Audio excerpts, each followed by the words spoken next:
Welcome to the Brain Gain Youngstown Leadership Series podcast. Each week, we'll learn from leaders who are driving change and making an impact.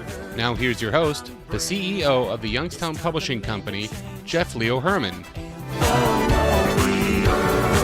Today, we are thrilled to have the one and only Nick Santucci in the house. Nick, how you doing? I'm doing great, Jeff. Thanks for having me. It's good to be with you. I see you all the time, and it's great to sit down and have this conversation on the Brain Gain Youngstown Leadership Series podcast. Thank you. I agree. I'm a fan of the podcast, so it's an honor to be amongst some of the other heavy hitters that you've interviewed. So it's my pleasure to be here.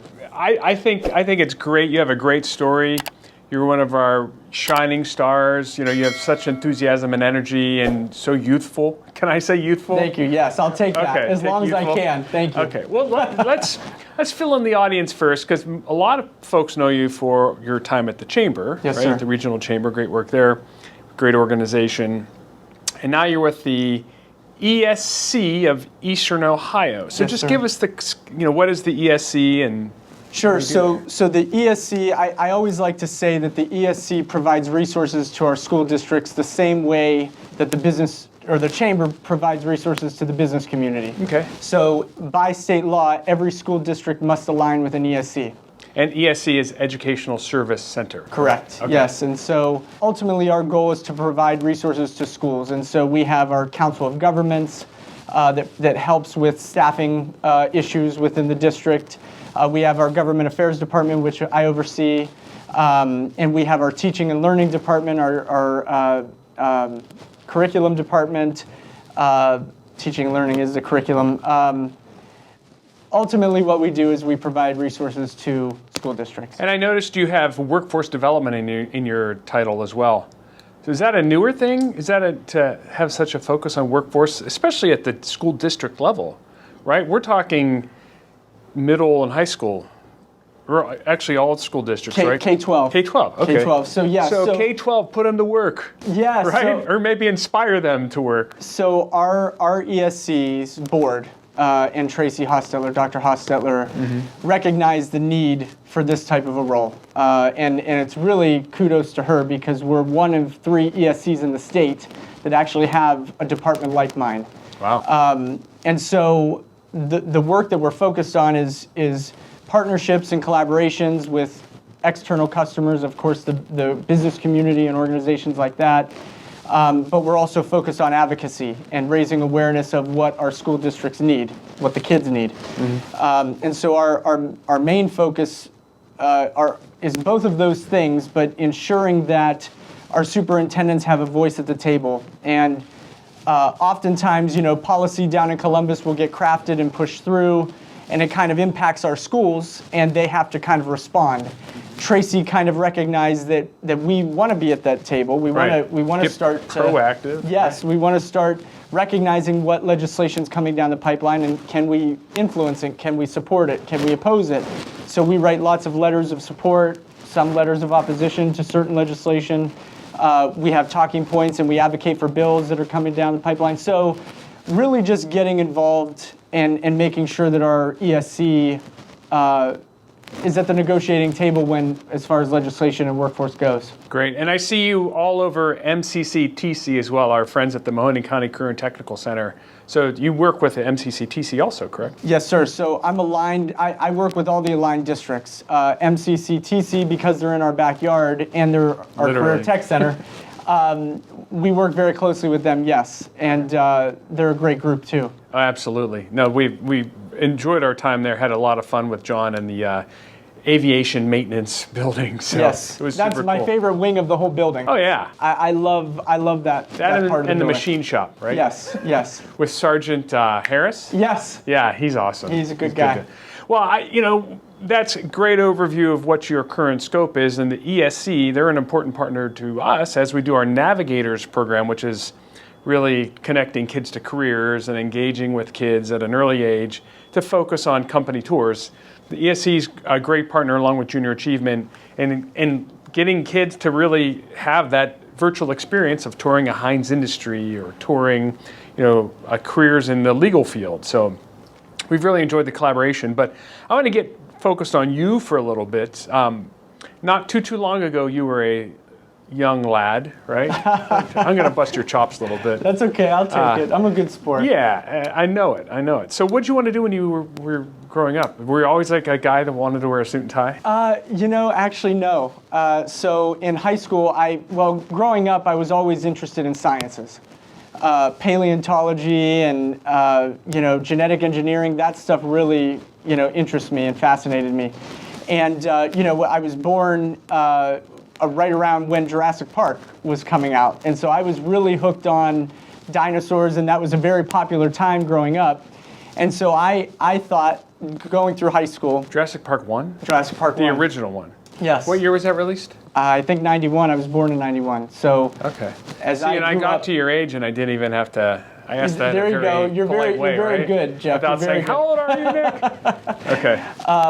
And so I was really interested in that type of career pathway. And then I was at my senior year in high school, and I took a chemistry class, and those science dreams went right out the window. Yeah. And it was around the 2000 election that I really got passionate and recognized that I liked political science and elections and campaigns and government in general. And so I went to John Carroll University, a little bit undecided, but having a career trajectory, I think, in political science, and that's what we ended up going for. So John Carroll, which is in Cleveland, that's on the east side? Yes, Is sir. that correct? Yeah. Okay, and you came back to Youngstown. I'm a That's boomerang. cool. I Nice. was reading through your stuff, but boomerang, yeah. Yeah, graduated from John Carroll in 2013 and moved back home, and I took a dual internship. After I graduated, I worked part-time at the Chamber as an intern and part-time in the County Commissioner's Office in Trumbull County. And then as I got more familiarized with the work, I ended up getting the role of Education Workforce Development Manager at the Chamber, and then I moved my way through, and now I'm at the ESC. So, who'd you look up to as a child? Like, when you were, besides the scientists at Jurassic Park, right? Wasn't Newman? He was in Jurassic Park 1. He was the one that stole the embryos. Yes, right? yes, and he got eaten by the Dilophosaurus, and yeah. Right. Okay. Apparently not him, but who else did you look? Political leaders? Were you? If you'd asked me back then, I'd have said a political leader. Looking back now and kind of reflecting on my career, I would have to say my grandparents or my grandfathers. Growing up, my first job was laying brick with my union grandfather, Nick Santucci. And I really learned a lot of really important soft skills with him. He would pick me up at 5 in the morning. I was expected to be in the driveway, so that punctuality. Yeah, right. And then, I was getting paid, so I had fiscal responsibility and all of those soft skills that, obviously I'm still not laying brick, but I always like to tout that my grandfathers, both of them, were very impactful. My other grandfather was a barber. He owned Mike's Barber Shop in Howland on 46, which is a Howland staple for years. Right. I would mow his grass, and he would call me and say, hey, it's, you gotta come do this, and we'd show up and do the work. But looking back, their work ethic and their drive really, I think, has propelled me to where I am today. As a young professional and as someone out in the community. So a union bricklayer, and you learned soft skills. That's interesting, right? That's an interesting combo. There's so many opportunities in the trades these days, but do you feel like soft skills are still something very important to learn? Absolutely. In fact, during my time at the Chamber, when I would talk to companies, I would ask them, what's your major workforce development challenge? And they would say soft skills, even before the drug issue. Back when I was at the Chamber, I'm not sure about the numbers now, we heard that 40 to 60% of applicants failed their drug tests when they came through the door. Yeah. And some companies would tell me that those folks didn't even make it to the drug test because they showed up inappropriately dressed. They answered the phone inappropriately. Those customer service skills that you and I were blessed with, some folks really need that. And so soft skills are essential, I believe, to the workforce and the success of our community, making sure that we're supporting that work and really helping kids and adults get prepared. It's funny, that's come up again and again and again. Chris Allen from Ultium Cells, A great guy. He's a big proponent of soft skills, and he spends most of his time supporting students, but as well as even people that he's interviewing. So this might be beyond the scope of her purview, but at the ESC level, with texting and Snapchat and all the way kids communicate, and I have two myself, and I see how they communicate. Sure. Are soft skills taught? Is there a focus on communication skills within, say, the high school? Yeah, so we have career counselors at the ESC, and I'm sure you've talked with Dr. Hostetler about this, but our career counselors are focused on getting students jobs and helping them prepare for their future. So yes, we place an emphasis on the soft skill training, of course, but we have to just create a large awareness that those skills are needed. I talk to other business leaders and they say, they'd be willing to hire someone that might not have the qualifications for the job, but somebody that could be trainable, or someone that has those customer service skills that they could mold into the job. And so soft skills, I think, are really the secret sauce to moving our community forward and moving really the state forward. Yeah, I mean, there's so much focus on technical training. Sure. Everything is certification training, technical, which I agree, right? We all need to be trained in certified technical areas. But I love hearing the emphasis on soft skills. You're right, because at the end of the day, if you're a team and you're at work, you want to like the people. You want to be able to communicate with the people, right? Versus the opposite, which is they might be talented technically, but be a real pain in the butt to do with. Possible. Yeah. But yeah, that's what we hear a lot. At least I did during my time at the chamber. Right. So do you have, say, thinking about all the people, you have a lot of stakeholders you collaborate with, right? So do you have a leadership style or a leadership philosophy that you lean into? Yeah, so, I don't have anybody that reports directly to me, but I have, to your point, worked with a lot of different personalities and a lot of different leaders of different departments internally, different leaders in the community externally. Right. And what I've really found as a young professional that I think is valuable is the outlining expectations, clear expectations for you and your team. And that's, I believe that everybody has the potential to do well, and I believe that everybody has the potential to perform goals and objectives successfully. It's up to us as leaders to outline those expectations and hold that individual accountable. Right. If nobody's a mind reader, and so if you can outline the expectations and say, look, this is how I'd like you to do, and then support that individual however is most appropriate, giving them the proper tools or helping them with the task. I think there's nothing that is more impactful to an individual's professional career than successfully completing a task that their leadership had given them. But it's clear guidelines and clear expectations, I think, that help with that. You're right. I mean, you literally setting expectations and having transparency and agreement on expectations. You don't have to, even if you're, what I'll say very, working with, I'll say, a seasoned professional. Yeah. Right? If they agreed to the expectations and it was clear and they agreed and they didn't meet the expectations, it's pretty straightforward, right? It's a binary yes or no. Did you make it or not? Right. So that's right, and that's where the accountability comes in. So clear guidelines, clear expectations, and allow that individual to go for it. And they're gonna fail and they're gonna mess up, but that's how we learn, and that's one of the key components of the whole thing. Additionally, too, Jeff, hands-on learning, hands-on leadership are essential, and leading by example. So good leaders will outline the expectations and then push things along the right way. Absolutely. So I can't imagine you've made any mistakes in your time, in your career, but I do want to ask you about any mistakes you've made, any leadership mistakes you've made, or kind of things that we can learn from, because we all learn from our mistakes. Sure. But before I do, I want to take a break to thank our sponsors.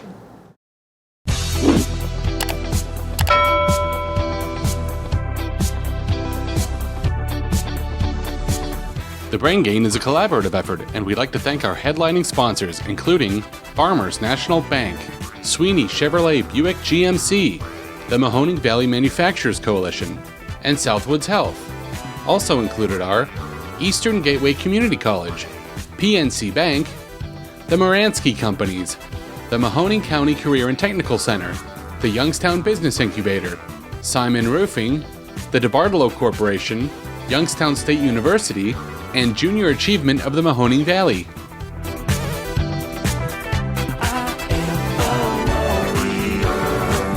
Okay. All right, you ready to roll? Sure. All right. No, Nick, this is great. Perfect. Do you have any jokes? I don't. You don't have, I'm not a joke teller either. Steve, we're going to keep this in. Okay.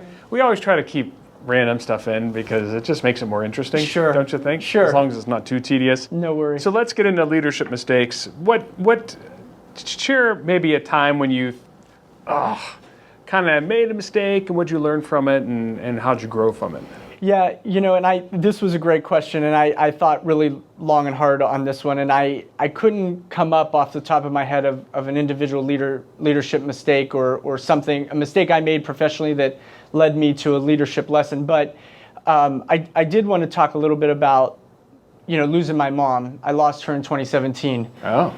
And something I learned from that, losing a parent, losing any loved one is, of course, a challenging experience and a change in life, of course. Right. But after everything had happened with my mom and she passed away and things started to quiet down, I began to reflect a little bit about the whole experience. And one thing that I definitely learned, and it carries with me today, is that life is full of hills and valleys. Mm-hmm. There's really good times and there's really bad times in everybody's life. And I feel like the key difference in any leader or the key difference in those folks that survive those experiences is expecting those valleys, expecting those tough times, and then recognizing that those valleys are going to come, those tough times are going to come, they're temporary. And you're going to go back up towards the upward trajectory and go back to a hill. And, as a young professional, I was thriving at the chamber. We were doing great work in education and workforce development. We were doing great stuff in economic development. I was involved in a lot of really cool projects at the chamber, bringing TJX here and Lordstown Motors. And, I moved into government affairs and we were successful in bringing dollars back through the capital budget back to our community. So proud of all that work, and then I lose my mom, and it really put into perspective the hills and valleys comment. Right. And right. So Jeff, to jump back, I don't have something specific that I could give you as far as a leadership lesson, but my best advice for anybody listening or anybody that sees the segment at all is to expect those bad times because they're coming. Right. And they may last a week or they may last 2 years, but they will go away, and you will get back on that upward trajectory, and that's really where you prove yourself and your capabilities. Right, resiliency, right? Yes, it makes sir. you more resilient. I appreciate you sharing that. I'm sorry to hear about that. Thank you. I had no idea, right? And this is, as much as I've seen you and as much as we've chatted, I had no clue. That's probably something very painful that you think about every single day. I miss her every day. Every day. But you couldn't tell, right? Well, and so, I'm hoping that it really makes me think, your positivity and your energy and carrying that pain really puts a whole new dynamic on our relationship. You know what I mean? Thank you. I appreciate that's that. Really, no, I'm thank you for sharing that. My mom was a very strong lady, and she taught me a lot. And I never really, one of your questions was, who's your favorite leader today? It probably would be my mom or my dad, or both. Oh yeah, get into that a little bit. Why is that? Well, my mom was very strong, and back when I was a kid, you don't recognize all the sacrifices your parents make, of course, Right. And I never truly realized just how strong of a leader she was until she passed away. She kept our family together. I have 3 younger sisters, and she kept us all in line, and supported my dad through his work, and my mom was strong-willed and resolute. My dad is a very caring and genuine guy, very genuine. And I pray all the time that I'm the perfect combination of both of them. All right. Kind and compassionate like my dad, but strong and resolute like my mom. And so jumping back, it's it does put things into perspective when you go through something like that. But, I believe that everything is purposeful in life. And I believe that, my mom's role on earth was finished and she has heavenly duties. I believe in Christ and I'll see her again. So that helps a lot with my mourning. Clearly she made an impact, right? And there are occasions where the impact that was made was so great and strong, it stays with you on a continuous basis. And maybe you couldn't have that level of appreciation until after, until this situation, right? Yeah. Everything is purposeful, I believe. Yeah. So through her loss, unfortunately, I learned a lot. Right. I wish it was the other way, and I wish I could rewind time, but I've learned through that experience, and I wish she was here. Yeah, no, that's expect the valleys. They don't last. Hopefully, right? The bad times don't last forever, but really, you can't have good times without bad times. That's right. Right? How are you supposed to have that relative experience? But yeah, you have to go through it, and that's great advice because we all go through day to day. Sometimes you can go for a period of time and literally say, "Boy, what's going on?" And boom, it comes out of nowhere. The key is expecting it. Yeah. Those good times are great. It's sunshine and rainbows, but a bad time will happen. It might be a minuscule valley. It might be, really, hard, like losing a loved one. Right. But you've got to expect it and you got to persevere and keep moving forward. You can't allow it to destroy you. So if it's possible to transition from that topic into economic development. Sure.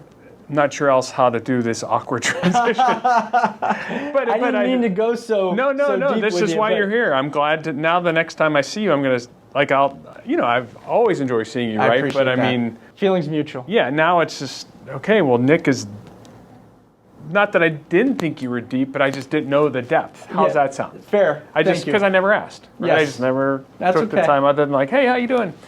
That's the beauty of this format, right, is you get into stuff you would never know. Right? Sure. Because when you see people at events, you're, hey, how you doing? Good to see you. What's new? How's it going? You jump into a topic, something that's hot, the reason you're there. But you're working. Yeah, right. Yeah, you're right. Hustling, working. Yep. You got it.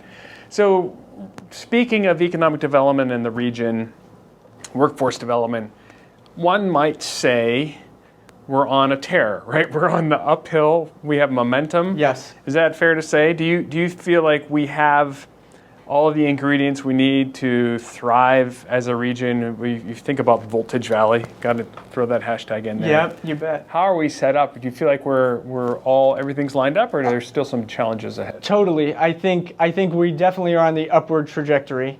I think the community deserves better, though. And one of the things that I see and I notice that might be a roadblock for us as a community is our youth continues to leave. We're losing youth at a very large, alarming rate. And it's not just youth, it's early adults. Right. Kids are graduating and they're leaving. And so why I love the work I do with the ESC and Career Tech and all of our school districts is making sure that the business community is aligned with our school districts in K-12 and also aligned in higher ed. And a lot of that work is being done at the state level. I know Lieutenant Governor is really pushing a lot of that kind of synergy, but it's essential. We've got to ensure that we've got students lined up for careers before they graduate high school. Right. Or at least that they have internships or that there's job opportunities here. Because if there's a job somewhere else, it's easy for them to leave, and it's really going to be hard for us to get them back. Right, and that's not lip service. Literally, like Lieutenant Governor has a program with internships in high school for tech careers, right? Exactly right, and it's a great approach for tech, but we need to expand that even a little more. Right. And really focus on what jobs are out there and making sure that the students are aligned and that there's a career trajectory for them to get into, career pathway. And so, losing the youth is probably going to be a huge roadblock for us as we have an aging population here. And another roadblock too is we're starting to see changes in the valley, which is great, but our elected leaders, some of the elected leaders locally have been in office since I was born. Ooh. So, but having those fresh ideas and new people stepping up and young leaders and all of that is going to be essential to changing our dynamic here as a community. Right. It's about changing the narrative and collaboration, right, and not holding on to Totally. your patch, so to speak. Totally. You have elected officials and, they jump job to job, or they've been there for years and years and years. And, how do you change that perspective or that dynamic? I mean, you've got to get fresh ideas in there and get new people involved and move things along that way.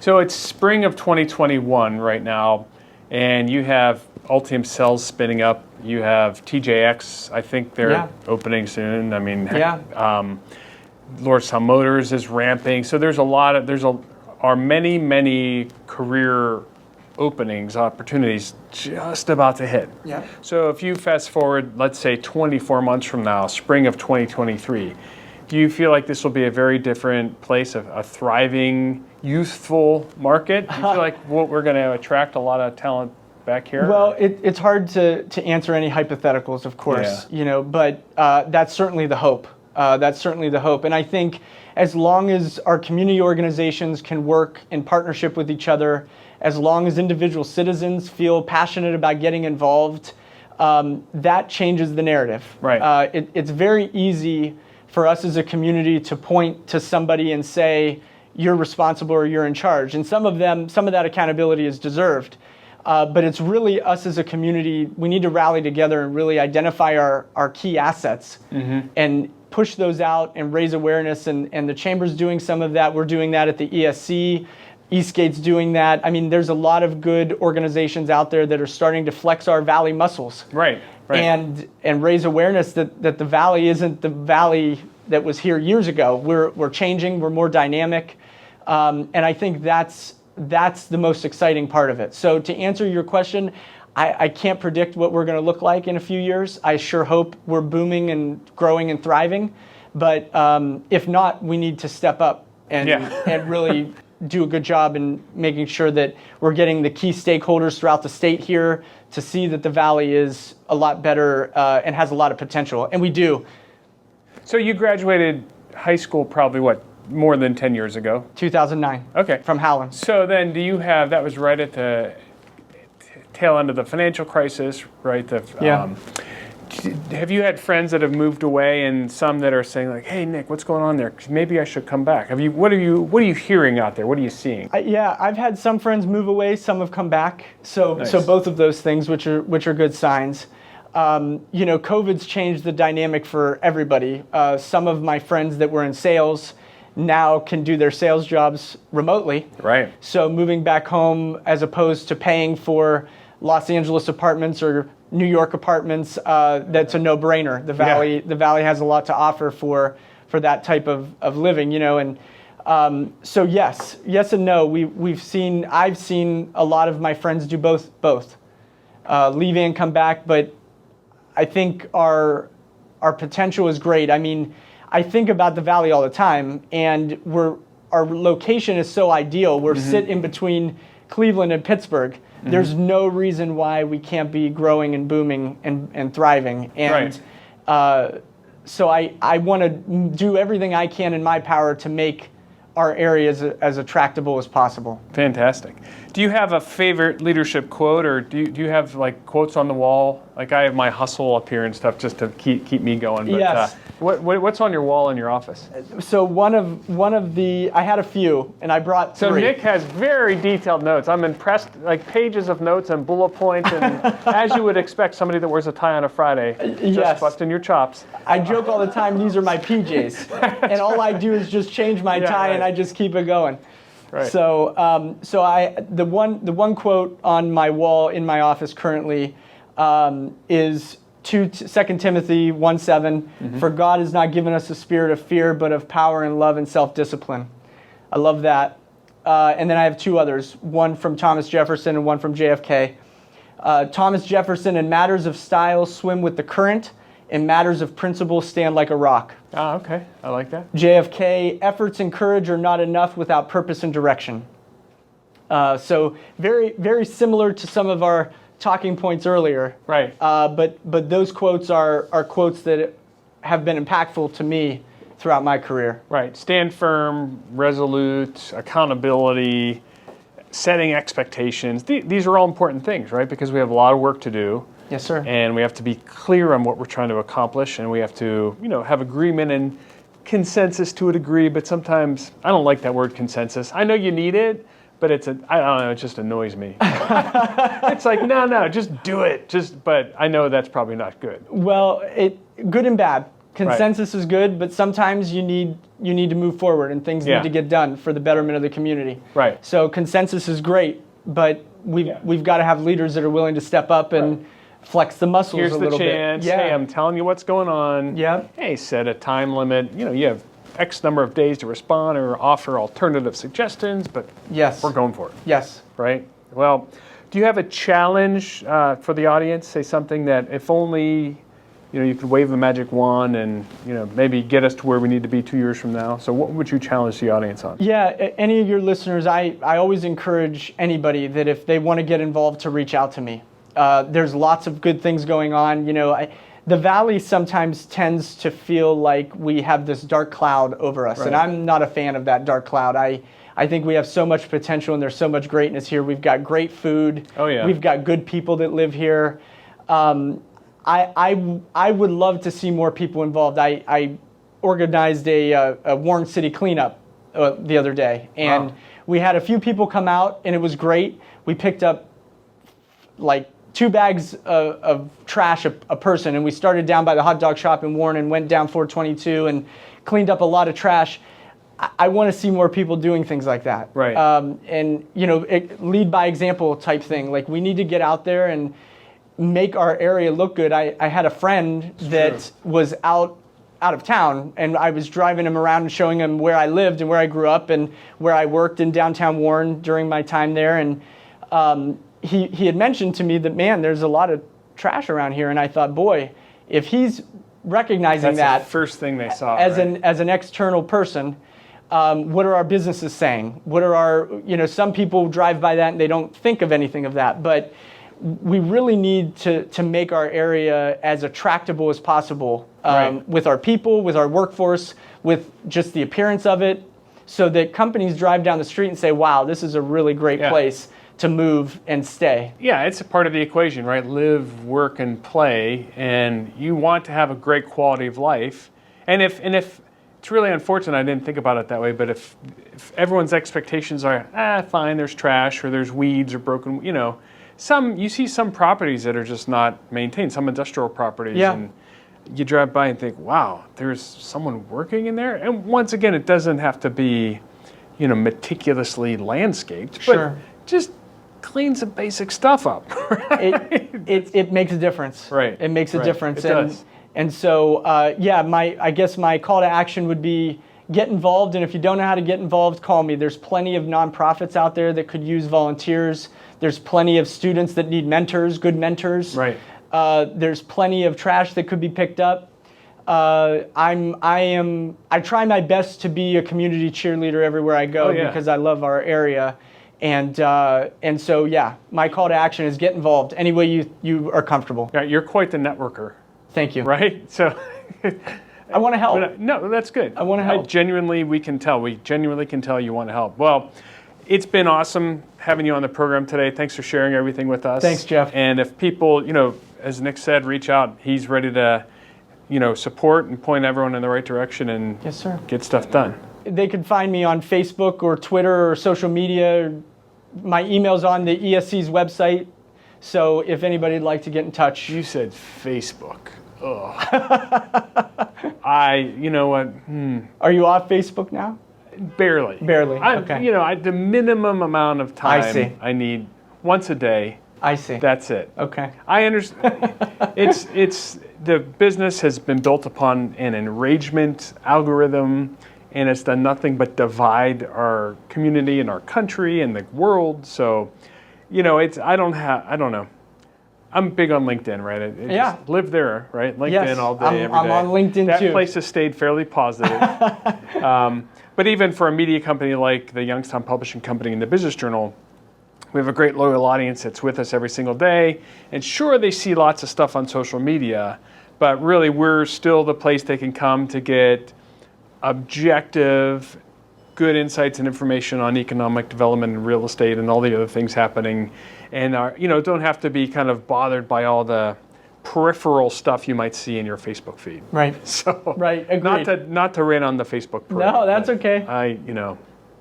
I have issues with them. So, anyway, all right, Nick, thanks. Appreciate your time Jeff. today. Thank you. Appreciate you. Thank you.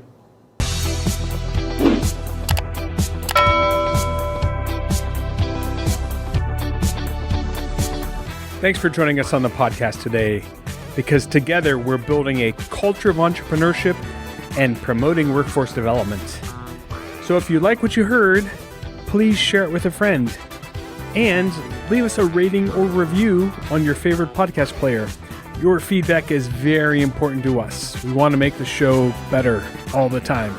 And if you would like to give me direct feedback, email me, please. My email is jherrmann@business-journal.com, or you can find me on LinkedIn. And lastly, would love to thank the members of the Brain Gain Coalition. Those headline collaborators include Farmers National Bank, Sweeney Chevrolet Buick GMC, the Mahoning Valley Manufacturers Coalition, and Southwoods Health. And joining them are members of the coalition, including Eastern Gateway Community College, PNC Bank, the Moransky Companies, MCCTC, the Mahoning County Career and Technical Center, the Youngstown Business Incubator, Simon Roofing, the DeBartolo Corporation, Youngstown State University, and Junior Achievement of Mahoning Valley. Without them, none of this would be possible. So thanks again for joining us today, and remember, together we are building a culture of entrepreneurship and promoting workforce development.